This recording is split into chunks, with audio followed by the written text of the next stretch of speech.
Now let's give a title to the site.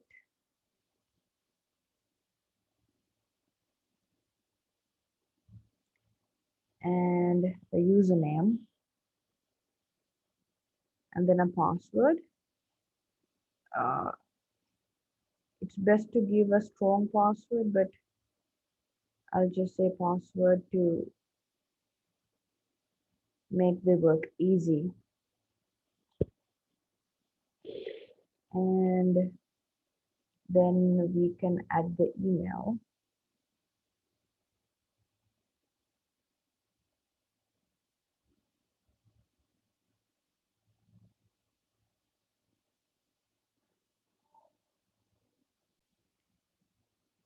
And we shall disable the search engine visibility option, but it is an option that you should leave unchecked on a live website.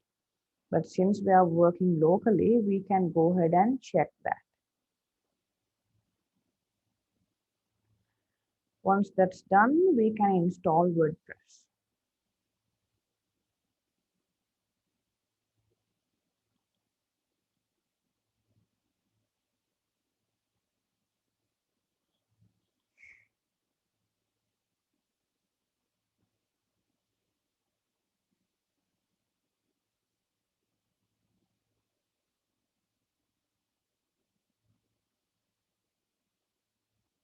Okay, so it has been installed and now I can log in.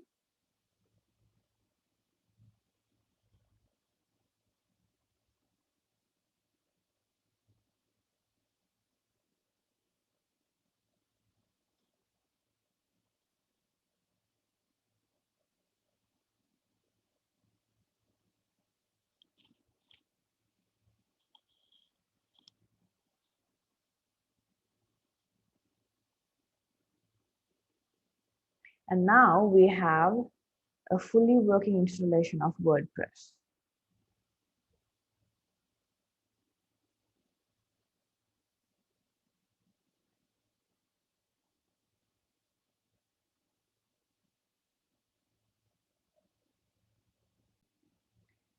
Now, if you want to see the front end of actual website, we can go over here. We can click it or click visit site, and this is how our site looks.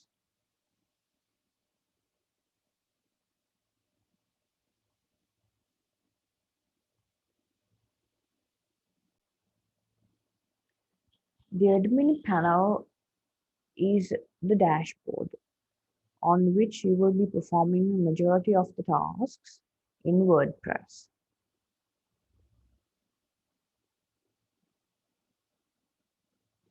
So the dashboard is made up of a few different cards that will give you information, statistics, and also quick links to your most common actions.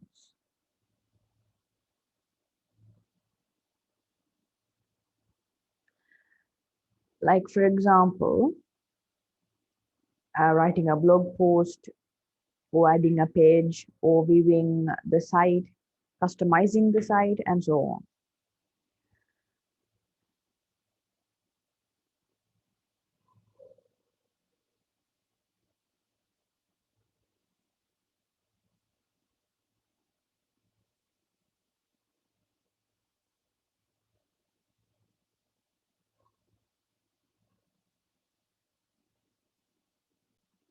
So the first panel is Welcome to WordPress. There are just some links to help you get started. From here, you can customize your site, change the theme, and you can also manage widgets, menus, turn on comments or turn them off, and so on. Then we have a card saying at a glance. This basically gives you statistics. How many posts you have, how many pages you have, how many comments. Also, it tells you what version of WordPress you have and what theme you're currently using. Activity tells you which posts were recently published and which comments were recently added. And from here, you also have the options for the comments to unapprove or to reply, edit, and so on. And this is one of the most useful cards.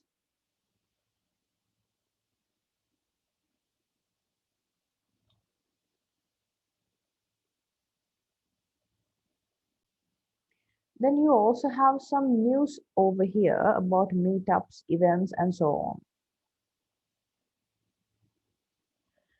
Then the interesting fact is that this dashboard can be customized. For example, you can hide a card so that you're only left with the rest of the cards.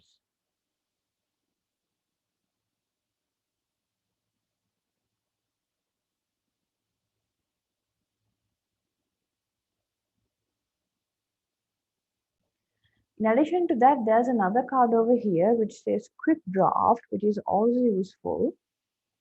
So we can give a title and a bit of content, and we can save the draft.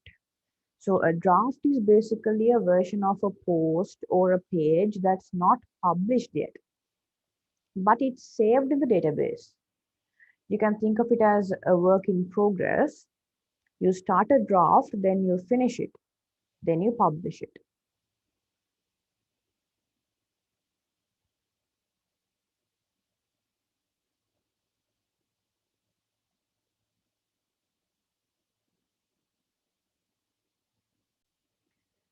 In order to customize the cards in the dashboard, you can take the cards wherever you want and place them in the place that you feel suitable.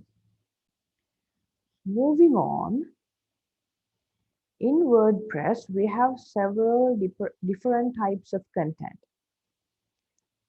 We have posts, comments, users, and links. So when we talk about a WordPress page, it represents a post type. So essentially, pages are posts, but they are a different post type.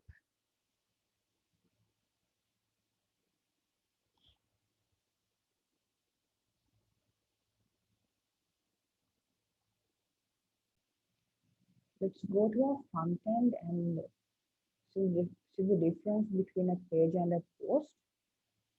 So when we come here, we see this hello world. So this is a post. It has a title and metadata such as author, publish date, number of comments, and then it has a content. So we can see it by going to the dashboard and going to posts. We see the hello world here. So it has author, categories, tags, date published, comments, etc. And then if we look at a page, when we go to page, we will be able to see we have a sample page. Pages are similar to posts, except they don't have metadata displayed. And usually they do not have comments. So it's just a container for a specific piece of information. And if you think of a regular website, you will have your regular posts in the blog, the different entries, and then you have the website pages, such as the home page, about page, contact page, portfolio page, etc. They are individual pages. They each present a different type of content. And the difference between them and the posts is that they don't have comments and they don't display metadata like author, publish date, because it's not necessary. However, pages are just another type of post. So WordPress has 4 content types: posts, users, comments, and links.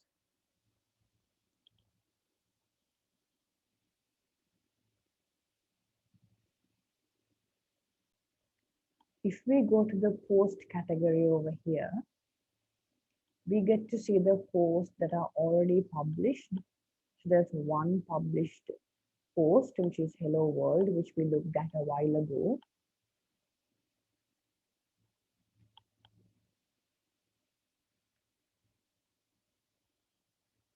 So when we take the cursor near Hello World, we have a few options over here. We can edit it, or we can do a quick edit. This is to send the post to trash, and this is to view this post in the front end.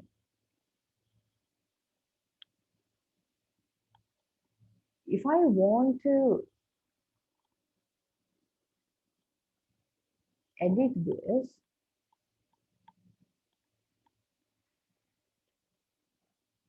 it's going to take me to WordPress editor, which is also called the Gutenberg. So using this place, I can edit the content of my post.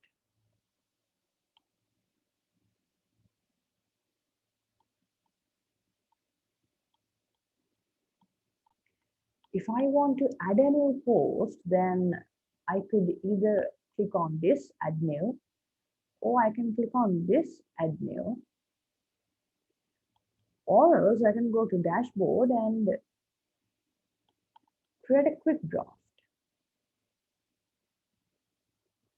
So let's say, for example,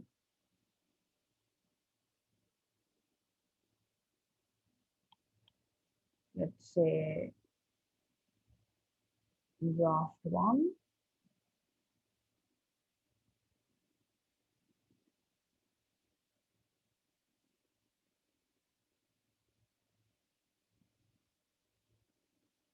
And click save.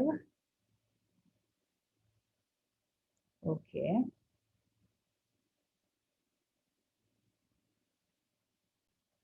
So the draft is saved, which means that it is saved in my database, but it's not published yet.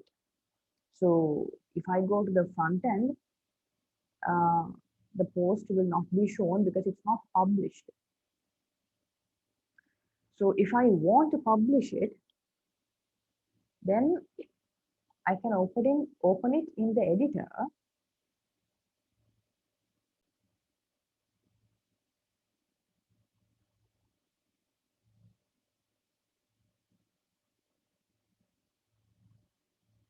Now it's opened in the editor, and if I want to change the content, add more paragraphs, change the colors, etc., I can do any of the changes that I want. And in order to publish it, I can click on publish over here.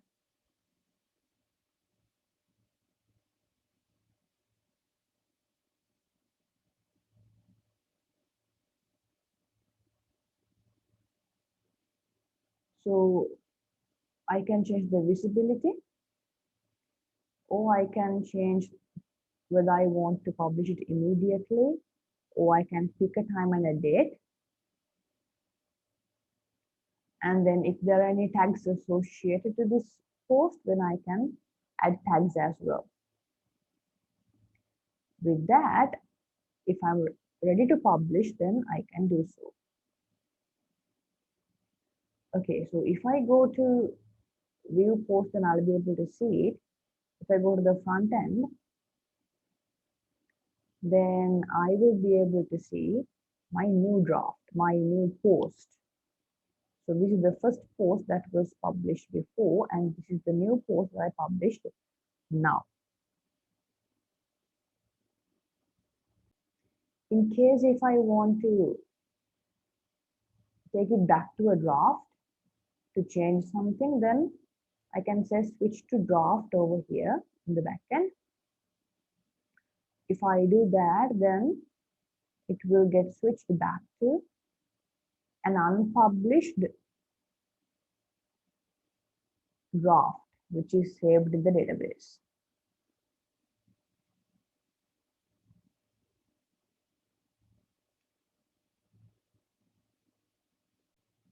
Now let's look at categories and tags. So when I look at categories, I can add a new category to this post. So let's say, for example, creative.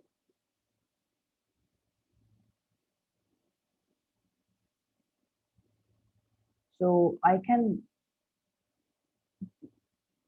give a parent category as well, and I can say add new category.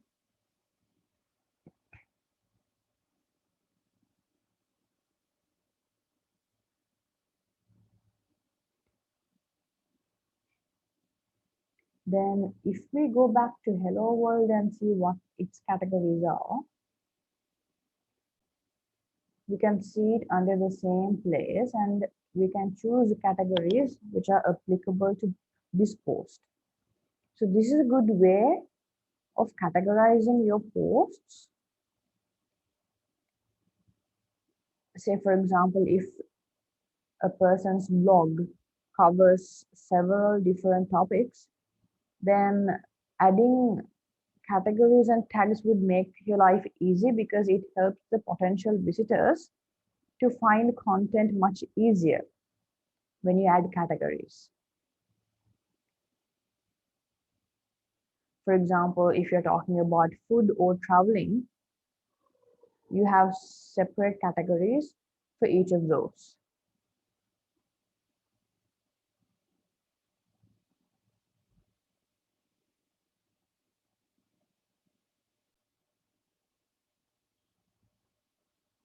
Tags are similar to categories. We can also add descriptions under a tag. So we can create any number of tags that we want.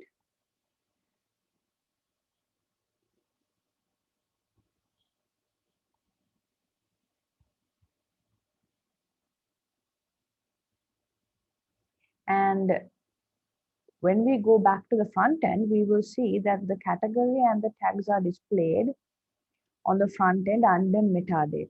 So those will be presented under metadata in the front end.